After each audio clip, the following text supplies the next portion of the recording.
folks, and welcome back to another episode from ITG Airsoft in the Garage Airsoft. What are we going to be talking about today? Well, as you might have seen from my short, we're going to be talking about this guy, the WE Browning High Power Mark III, or as it appears to simply be known on the box, the Mark III. Nothing on the box at all about Browning. It's not officially licensed, so you wouldn't expect any markings or anything like that. And on the pistol themselves, as you can see, no markings whatsoever.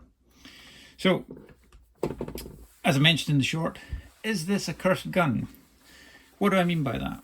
Well, if you type on Google or any other search engine for that matter, the WE Browning High Power, there's not a lot of great reviews in regards to this Airsoft version of it, which is a shame because firstly, if you don't know anything about the Browning High Power, then quite frankly leave now, because I mean, come on, a Browning High Power is like one of the most iconic pistols of all time. I've put it up here alongside a couple of other very iconic pistols. You obviously got the Glock 17 and the 1911. This, you might be thinking, if you didn't know, I'll give you a little brief kind of summary. You might be looking at this thinking that's quite similar to the 1911. Well, yeah, they are. In so much as the original concept of this was designed by exactly the same person that made this, John Browning. And a lot of the features that made this such a popular pistol were then taken and used in the development of this. Which is probably why it became one of the most widely used military pistols, and indeed in the civilian market as well, across the world. Over 50 militaries adopted this in some way, shape or form. Predominantly the British military. This was their standard pistol from, I believe, the early 1950s, right through until about 2013, 2014, where we started to phase it out after trials with the SIG 226 and indeed the Glock 17, and obviously now with the British military has officially adopted the Glock 17 model. But this is still in service. The Canadian military still use this. This is still their standard sidearm, although I believe it is now being replaced. And also the Australian military still use this as their sidearm. And I'm not 100% sure if they've got anything in the pipeline to be replacing, but it is still in use. Been on the go since 1935. The original design came out. High power. It's not a Desert Eagle 50 caliber or anything crazy like that. It is based on a 9mm pistol, exactly the same as the Glock. However, high power because this was in relation to the high capacity magazine. This carried originally a box magazine of 13 rounds. Now compare that to the 1911, which was probably the most popular automatic on the market at that time. That only carries 7 rounds. Competitors to this, Walther P38, Walther PPK, again, similar size round, but they were only carrying 9 or 10 rounds in the magazine. So to suddenly get a pistol that as standard carries 13 rounds was, yeah, quite exceptional in that day and age, and it continued on. The magazine design has changed, so there are capabilities for the real steel versions anyway for these to take 15 rounds. So in comparison to modern firearms, it's still up there in regards to capacity. Glock 17 rounds, so not a huge amount difference there. You will also notice that in comparison to like the 1911 and the Glock 17, it's not too much smaller, but it's certainly a lot sleeker, a lot less chunky, specifically designed with a tapered slide to make it easier for inserting into a holster after use, because it was designed as a military pistol. As I said, picked up by the British military in, I believe, the early 1950s and carried on right through until the early 2000s. For me personally, this was the first handgun I ever got to use. It was a Browning High Power when I first joined the military back in the early 2000s. This is what we were issued. Military ones, yeah, they were okay, but as with everything else military, it's the same pistol that's been used by God knows how many people over how many years, so tolerances, they're a little bit looser, slides a little bit wobbly, blah blah blah. So maybe not as reliable as a brand new off-the-shelf one, but still a very good pistol and very highly regarded across a lot of people that have used them. Very synonymous with the SES, great pistol. Not a very popular movie gun, has to be said. Beverly Hills Cop. It's a Browning high power that Eddie Murphy's character carries. They do appear now and again in anything that's kind of like British military related. You'll tend to find they might crop up in that capacity, but not widely adopted as a movie gun, which might attribute to why they're not as popular on the airsoft world. I mean, you'll see loads of films featuring 1911s as the hero gun. Likewise, now loads of films, TV programs featuring the Glock 17 as the hero gun. But the Browning high power, certainly in that capacity, has been kind of a bit forgotten about. But in the real world, very, very, very capable pistol. Very, very highly regarded. I mean, you just need to type into YouTube, you'll find plenty of videos. A lot of ex-military people from the UK talking about their love for the Browning high power. There's a couple of videos looking about ex-Navy SEALs, American Special Forces guys talking about how when they got into the Special Forces there was a little bit of freedom of choice into what they could carry as a pistol, and a lot of them chose Browning high powers. They're very, very, very highly regarded. So that's why I'm a bit bemused as to why they're so underrepresented on the airsoft world, because they are, in the real world anyway, phenomenally good guns. So yeah, seem to be quite forgotten about in the airsoft world. So enough with the real world stuff, let's talk about this one. So as I said, Browning high power Mark III version 3 model, which I think originally started coming out about the 1970s right up until the modern day. So yeah, this is probably the most up-to-date iteration of the Browning high power. In fact, while we're talking about iterations of the Browning high power, FN, who originally made the high power, decided that they were going to cease production in around about 2010. And because it's such a highly regarded pistol, the real world shooting world basically said, no, we're not happy with that. We like the Browning high power. We don't want you to stop making it. And so Springfield Armories bought the contracts and designs for it, started making their own version of it, which was met with such favoritism and had phenomenal success that FN actually restarted making it, albeit a slightly different design. So it is a very well-regarded pistol. So why is this pretty much the only version of this that you can get in the airsoft world? I don't know. As I've mentioned in other videos, Glock 19s, nearly every company going makes a Glock of some description. 1911s, again, nearly every company going makes a 1911. But all we've got, well, I say all we've got, predominantly all we've got is this WE version. There is another version of this style of pistol and the older original style of high power, which had the tangent sights on it, made by Tanaka. They're very hard to come by, quite few and far between, and they're also plastic, which for me personally is I don't like them. I like a little bit of realism to my airsoft weapons, as I've mentioned before, so I prefer off full metal, and this is the only one you get, the WE.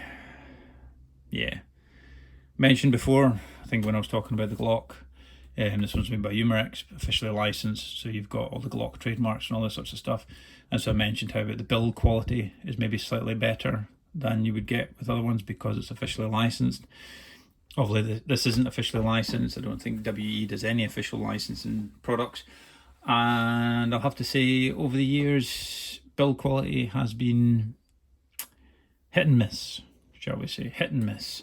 And I think that's predominantly why a lot of people, there's not a lot of love out there for this model, because build quality, to be honest with you, is okay. It's got quite a nice finish to it, that nice kind of like glossy black finish. Grips are plastic, as they would be on the real one, but it's good.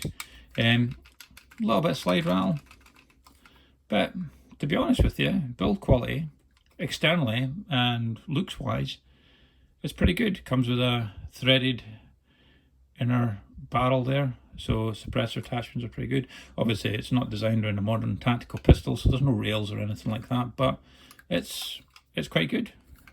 Now, that's not to say that every single one of these out of the box is going to be good. As I said, unfortunately build quality for the WE can be a bit hit or miss. I have seen videos of people taking these straight out of the box and insert the magazines and they just fall out because the magazine catch is iffy. But this one, for me anyway, has been fine. The biggest thing that I would say about these, and the biggest thing to be wary of, is this has, and it's copying from the real steel Browning high powers, probably one of the most, I was going to say the most ridiculous, but it's not the most ridiculous. I don't understand it at all. But it has what's known as a magazine disconnect safety, which means that without a magazine in, you can't release the hammer. You've got to have a magazine in it to release the hammer. How that makes the pistol any safer, I don't understand. I don't know. I don't get it.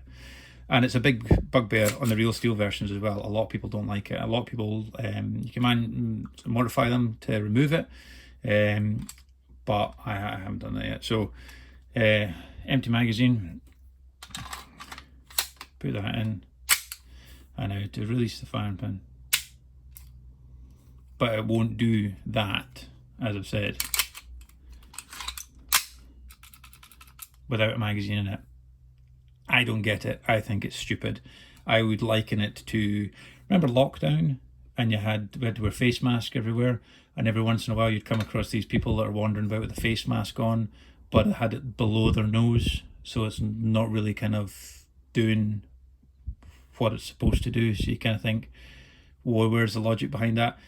That's how I kind of feel when I think about this with the magazine disconnect. It's like, why? The magazine's out, okay, there's nothing in it. So why? How does it make it safer putting the magazine in to release the hammer? I don't understand. I don't get it. I don't get it at all. And it's a big bugbear with people that own these in real life, and it was a big bugbear for us in the military using these pistols. In fact, bit of random trivia, when we did carry these pistols, and we're working with the Ministry of Defence guard service, that also use these pistols for loading and unloading. In order to release the hammer, basically, because obviously unloading drills and so on and so forth, you would show your gun clear, blah blah blah, release the slide, and then fire off the action, which you can't do because it's not got a magazine in it. But if this magazine's full of rounds, you don't have to sit and have to thumb out every single round so you can put an empty magazine in. So when we're doing unloading drills, you would usually pass round an empty magazine to put into your pistol in order to fire off the action. And in quite a lot of loading bays, outside guard rooms and stuff like that in camps, there would actually be an old magazine, would usually be welded on a rod at the loading bay. So you would come along, slot your pistol onto the top of it to fire off the action, and then take it off again. Next guy come along, pistol on, fire off the action and take it off. Or it'd be on a bit of a chain dangling off the side of the loading bay. Yeah, it's a bit of a pain. But because of that, there is, the way this is internally designed, there is, I'm not sure how well you can see it, but basically up in here, okay, there is the valve knocker. What is the valve knocker? Well, as I mentioned in a previous video about how gas pistols actually work, pull the trigger, releases the hammer, and the hammer then activates the valve knocker, which is basically a rod inside the pistol, which when it gets hit from one end, fires in, hits the valve on the back of the magazine, which releases a burst of gas, which powers the pistol to fire the BBs.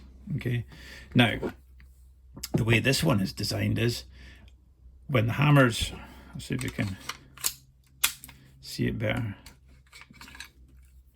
This way, yeah, we can see it now. Okay, you see up the top there? See it poking out? Just there. Okay. Now, the way that's actually designed is, it sits on a little, that pokes out. Okay, So when the magazine's in, you hit the hammer, it pushes the gas valve on the back. Now when the hammer's forward, like that, okay, that rod sits forward. So as you put the magazine in, it has to move past that rod. Now the way it's designed is it's on a kind of spring powered hook. So it is possible to put the magazine in, and as you put the magazine in, it pushes the rod back out the road, and then it sits where it should be. You cock the gun and it sits back to where it should be. Fire pushes in. So, however, as I alluded to before, build quality, WE's, not that great. So this bit here is really quite fragile. So much so that I would say, if you do decide to go down the road of buying one of these pistols, I would, in every instance that you possibly can, do not put the magazine in without the hammer cocked, because you're just putting more and more tension on that valve knocker, and you're basically lining up for a fail, to be honest with you. It's eventually going to snap off. So what I would strongly suggest is either cock the hammer, and you can see in there the valve knocker has now retreated back into the pistol, or what I would definitely kind of recommend, and what I try and do with this, is actually rack the slide completely, so that it's completely out of the way, nowhere to go, and then insert the magazines. And then likewise, in that state, valve knocker is now forward. So again, take that magazine out, either cock it or rack the slide, and then remove the magazine. Okay, that seems to be the biggest bugbear with these pistols, is the fragility of that valve knocker, which causes a lot of problems. And so that is the best way that I could recommend to overcome that, is always rack the slide when inserting and removing a magazine, to push out the lifespan of this pistol.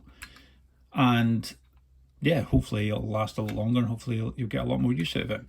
A few other gripes I've seen on the internet: magazines are really well made. These are all completely metal. Feed lips for the BBs, normally, I'll get the one out of the Glock, show you comparison. You see here, this is a plastic unit. Okay, this is completely metal and forms part of the magazine, which is great. It's solid, it's robust. These can sometimes, if you accidentally drop your magazine, it lands on that, you're potentially going to break it. With it being plastic, this one it's not going to break. However, there have been a few videos online that have said that this makes them really difficult to speed load, because you don't have the flexibility of the plastics. Well, all I would say to that is, there's a magazine, speed loader, standard nozzle on it.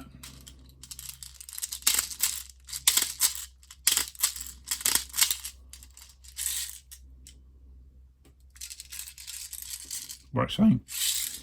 That's nothing fancy. That nozzle came off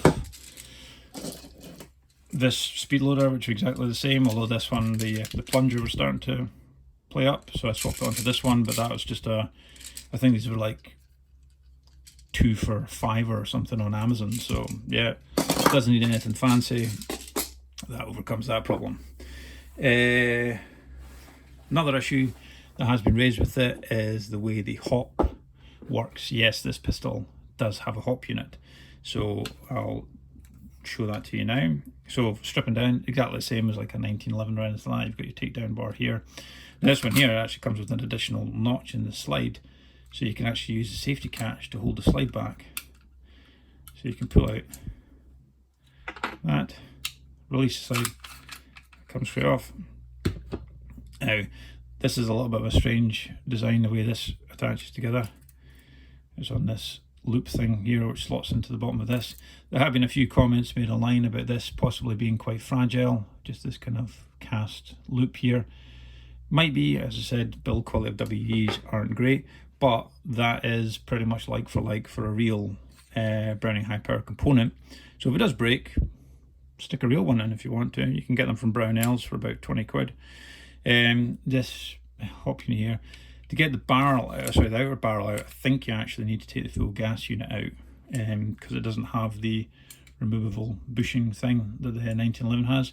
So, but you don't need to take the outer barrel, you just need to take the inner barrel out, which is a bit of a faff, but you just position it up there and then pull that out. This is quite oily, so I've not got best grip on it, so if you bear with me 1 second.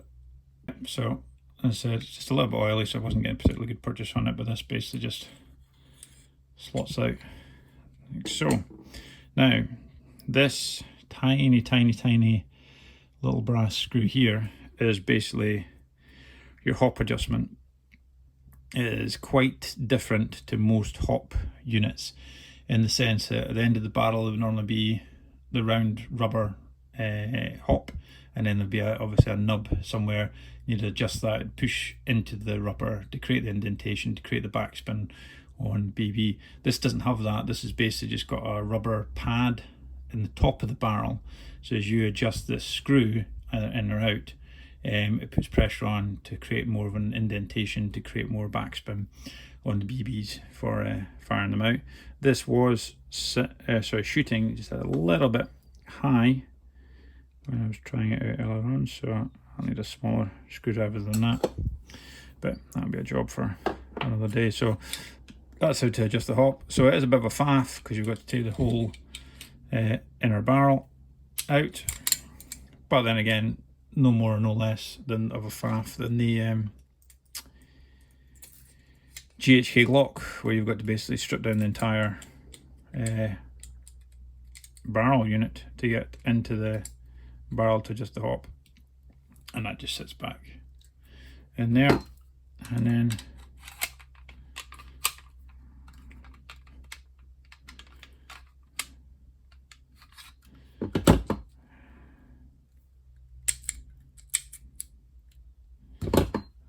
that groove there has got to line up with a little groove in there, so it could be a little bit fiddly getting that back on, but once it's on, so. And there we have it, back together. Adjustable hop. I wouldn't have necessarily said that the hop was the best. You're not going to be flinging rounds out to 100 yards or anything like that with this, but then again, at the end of the day, it's a pistol, so what do you expect? It seems to be pretty accurate from what I've done with it.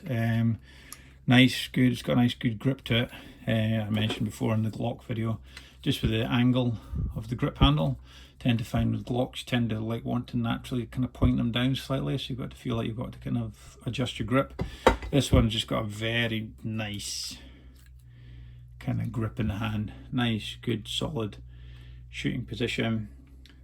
Quite good sights, 3-dot sights. You see them there. So yeah, I like it. Great little holster filler if you're into kind of British military. But I would actually argue, even not necessarily that, I wouldn't have said it was just solely a holster filler. It shoots well. I'll put some videos, or sorry, clips attached to this video of it shooting and working. It's good. I like it. I like the Browning High Power as a pistol. As I said, it's got some nostalgic memories for me because this was the first handgun that I ever shot. And I like it. It's a good, solid pistol. I've always kind of said, I mean, as I've said before, design-wise and styling-wise, the 1911's one of my favourite, if not my favourite pistols. I've gamed with this one. It's fine. It's good. It's nice, weighty. The Browning High Power with a magazine in, I'd say is about similar sort of weights. The magazines are really quite heavy, so I'd say it's a full metal pistol. So weight-wise, it's about the same as the 1911, and probably comparable weights to the Glock. This has got CNC steel slide, so it's obviously normally a bit heavier than your normal Glocks. But yeah, weight-wise, but I mean the Browning just sits nicer in the hand. It's not as blocky and yeah as the Glock. It's just got a nice good grip to it. I've always said that as much as I love the 1911, my carry gun, if the situation ever arose, it would probably be something like a Browning High Power. It's nice. It's got sleek design, as I said. It's not as blocky as the Glock. Shooting wise, I'd probably say there's nothing that this can't do that this can do. This obviously has advantages from a tactical point of view with the rails and so on and so forth, but I mean, if you've got to shoot a target that's 10 to 15 meters away, I wouldn't have necessarily said you're going to be any better off with this than you would be with this. And this has just got, it's just got a bit of class and elegance about it. So yeah, so overall, Browning high power, the WE version, it's good. It's not bad. You get what you pay for. I'm not a massive fan of WE pistols. I do find the build quality to be lacking slightly, but they're one of the few, if not the only brand, where you're able to really get a Browning high power. So if you want to get one, I would say that this is a perfectly good version of it. Will the one that you get be the same as this out of the box? I would say with it being WE, there's a better than average chance that it won't be, just because the quality control is ever so slightly different. Is it a cursed gun? No, it's different. There's a different system to it that you've got to be aware of in order to get any longevity out of it. So as I said, rack the slide, take the magazine out, have the slide rack for putting the magazine in. If you're a happy slapper with your magazines, you've got to get a magazine and rack it and slapping about and all that, then yeah, of course you're going to damage it, of course you're going to break it. That's par for the course, not just for this, but for any kind of airsoft pistol. Just got to just work it. I mean, the whole slapping a magazine in is great in Hollywood, but you wouldn't even do that in the real world with firearms. The magazine always just gets placed in. I know a lot of people don't actually even teach releasing with the slide catch. They like to pull back and release it as such. So yeah, quite good. I haven't had it out gaming yet, and I haven't had it for a huge amount of time, so not put it through the mill too much. So we'll do a chapter 2 on it later on, just to see how it's holding up. But is it worth it? If you want a Browning high power, yeah, by all means, go for it. Get one of these. As I said, we'll get back in touch in a little bit once I've had it for a wee while, ran it for a wee while. But until then, thanks for watching. Feel free to like and subscribe. Any comments, fire them in the comments, and I'll get back to you. See you next time.